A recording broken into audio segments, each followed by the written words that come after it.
I'm Karina. I'm front-end developer at Data Rockets, and today I'm going to tell you about BAN. It's kind of attempt to jump on a living wave of the hype.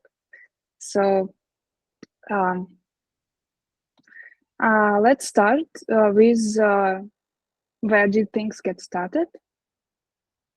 Long ago, when dinosaurs roamed the earth and mammoths had not yet existed, the first JavaScript runtime, Node.js, was released. It was back in 2009 and it was groundbreaking. But actually, in the beginning, it was never intended to be the runtime for the web. However, the community of web developers couldn't resist to use one language for everything. So Node evolved to be web server for web, and the area of use cases for Node.js grew, so did its complexity. Node.js is built on powered by V8 engine. It's a JavaScript engine that powers Google Chrome. And after a while, there was revealed a number of issues. Security issues, too much config to run the project, divergence from web standards and browser JavaScript, which come from as I mentioned, Node.js wasn't intended for web. So it wasn't a focus. And that led to need of relying on extra dependencies to cover that inconsistency when you use Node for web. And also complex model resolution algorithm, which I can describe by this is a mechanism leading to complex dependency trees with circular and peer dependencies requiring different versions of the same dependency. So when you wanted to use some libraries that require the same dependencies, but with different versions, it was a pain. So after a while, about security problem in Node.js. In Node.js, at the beginning, and as I know still, there is no permission mechanism. So Node.js application could have an access to file system, network, and environment. So which led to that the third-party dependencies could have that access as well. And there was a number of incidents. The most huge of them was in 2021, as you know, when malicious scripts from third-party packages got access to secure sensitive data and actually steal that sensitive data. As for now, permission model was introduced in Node.js finally, but it's not stable. There's two actually models, module-based and process-based permissions, but they both are in experimental or active or under active development status. After a while, in 2018, the creator of Node.js, Ryan Dahl, introduced a new runtime aimed to address challenges faced with Node.js. The major improvement was introducing that secure first approach with permission-based access to sensitive resources extended not only for the source code, but for the project dependencies as well. Also, Dino was built with web standard APIs and offered significantly better experience for developers by providing with a built-in transpiler, formatter, linter, and test runner. Then, in September 8th of 2023, BAN was released. It's a completely new JavaScript runtime built from scratch, and author claims BAN to be designed as a drop replacement for Node.js. Three major design goals for BAN are speed, elegant APIs, and cohesive DX. Bun natively supports Node.js and web APIs and offers all-in-one toolkit for building server-side JavaScript applications, which includes its own bundler, package manager, and test runner with optimized implementations. So let's take a look and actually know what is Bun. Why is it called Bun? Initial name for Bun was Buntime, but for some reason, it was renamed to Bun after a bunny named Bundle. What is under the hood? Bun is written in Zig and powered by JavaScript core engine. Zig is a general-purpose programming language and toolchain for maintaining robust, optimal, and reusable software. It's allowed to put a focus on performance bottlenecks and implement APIs in native code. JavaScript Core is also known as Nitro. Its marketing name is an open-source JavaScript runtime developed by Apple. It powers JavaScript execution in WebKit and used in Safari and many other Apple apps. The difference between V8 and JavaScript Core. Both are JavaScript engines with different optimizing strategies. JavaScript Core optimized for a faster startup time and reduced memory usage with a slightly slower execution time.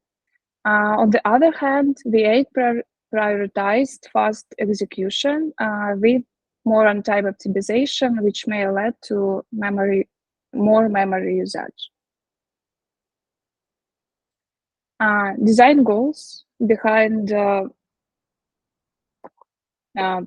actually Bun's design are speed, TypeScript and JSX support out of the box, ECMAScript modules and CommonJS compatibility, web standard APIs compatibility, and Node.js compatibility.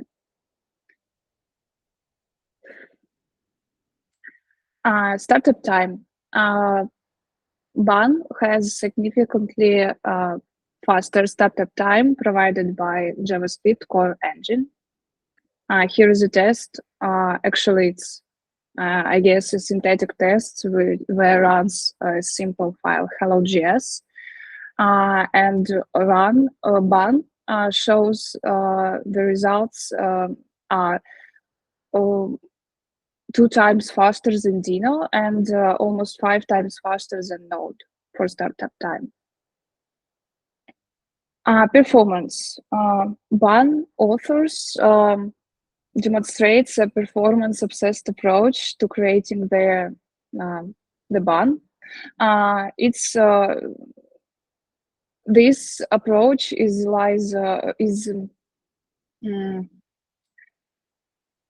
that's why they use Zig, not so popular Java programming language, which allows them to optimize and apply performance optimizations on many areas. JavaScript core engine also provides with better startup time and reduced memory usage, as mentioned. And generally, Jared Sumner, the CEO and major contributor of Bun, demonstrates the optimize everything you can optimize mindset. Supported file types in Bun. Bun has a built-in transpeller and natively supports TypeScript and JSX. Text files can be imported as strings without any third-party packages. JSON and TOML files can be directly imported from a source file as a JavaScript object. Experimental support for WebAssembly system interface. And also Bun has built-in SQLite database that can be directly imported and loaded as a database object.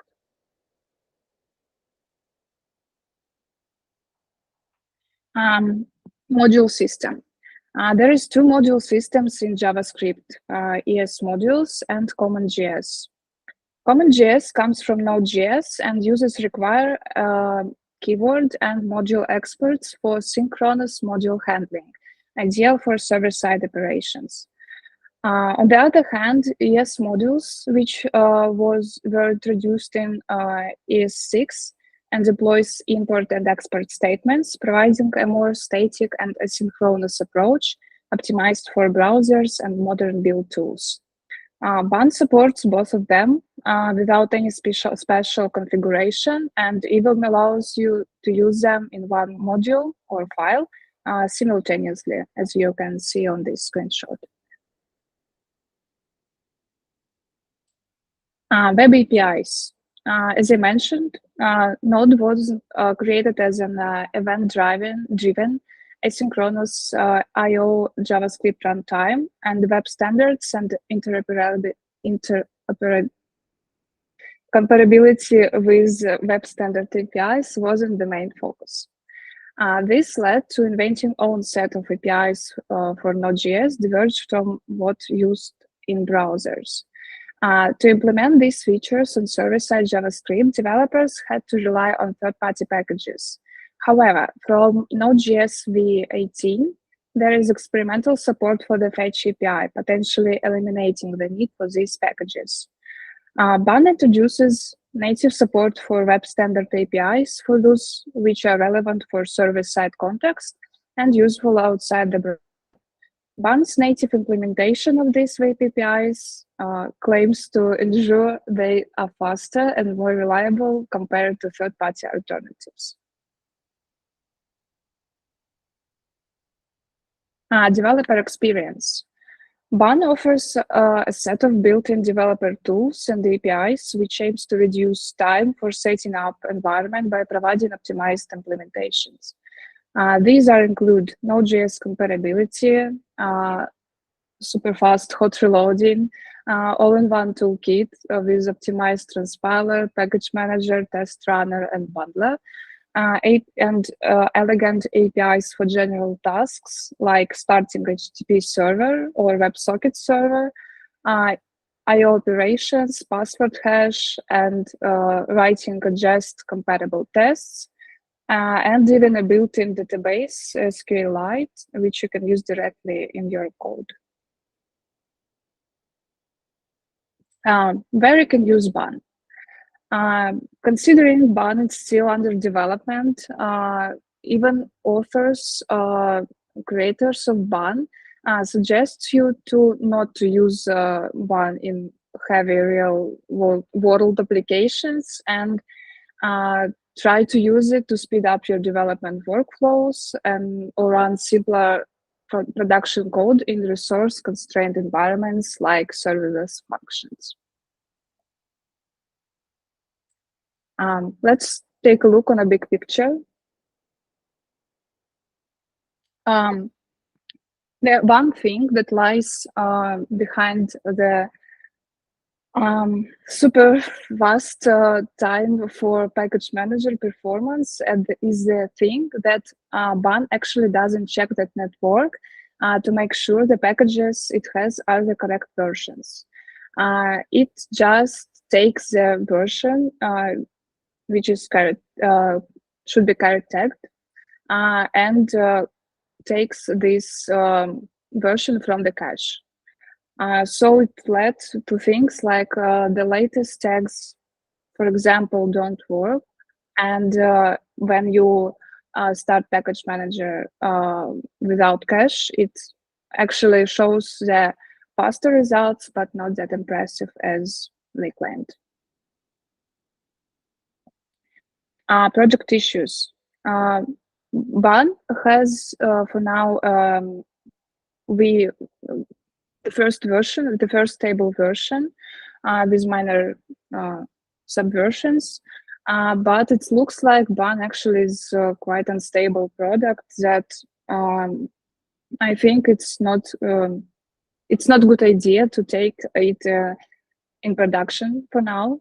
It has over 2K opened issues, and 70% of them are bug reports related to vast use cases like Node.js compatibility and things like the development tools which ban provided actually very buggy also. And other concerns. Not all ban features are as performant in the real world as they claim to be. Non-synthetic tests show that, for example, the ban test runner shows significantly slower results comparing to built-in Node tests.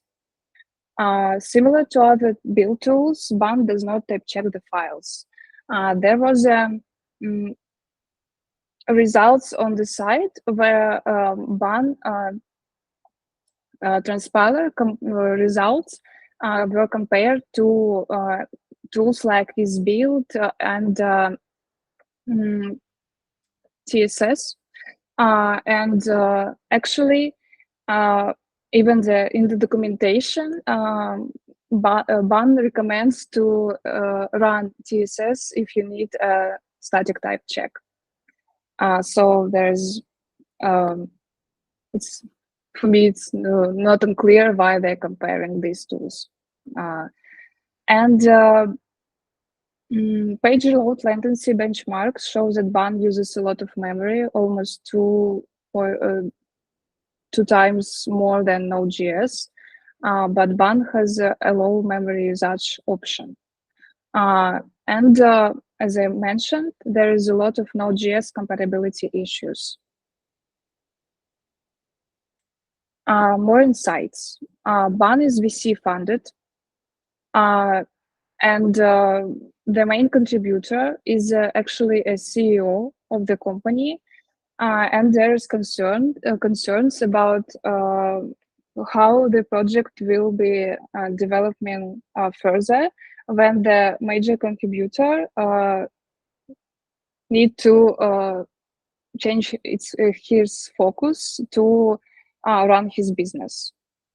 And also, as ban is written on Zig, and Zig is not popular language, definitely, it can be a barrier for contributions. Conclusion. Let's go straight forward to pros and cons. As pros, I can define that faster package managers and Yarn NPM, even with non-synthetic tests.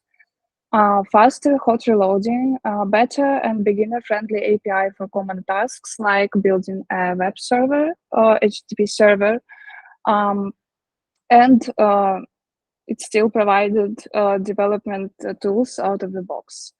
As cons, we can find memory usage issues, but as I mentioned, there is a low memory usage option. Node.js compatibility issues, and debugging and profiling not working well. Also, there is a lot of bugs with these tools. And test runner is not as fast as ban authors claimed. So for me, my personal opinion about ban is it's a good attempt to recreate and optimize JavaScript backend developers' experience, but it's still very fresh, and there's a lot of work that need to be done, and there is some concerns about how that work can be done. And comparing to Node.js and Dino, it's it's need time to see what where can ban will grow, but definitely I won't use it in production for now. Thank you.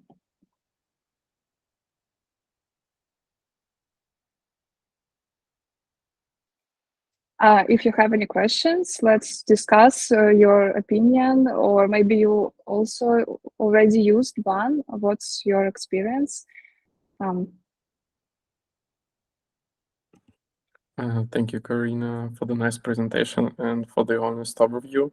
Because when I was seeing all that hype about ban some time ago on Twitter, it felt like ban is going to beat Node.js very, very soon. but I didn't expect that there are so many issues, and 70% of them are actually bugs. Yeah, that was interesting to learn today. And guys, do you have any questions to Karina? I have one. I'm interested how it works, like with data. I mean, for example, does it use some ORM, or it uses like databases objects, as you mentioned before, directly? For SQL, with SQLite, you can use a database object directly, as I mentioned, but actually I don't know how it works with other databases, either the ORM or some other way how they handle these operations. Okay, thank you. Okay, let's call it a meetup. Thank you, Karina, once again. Thank you guys for joining us today, and see you online.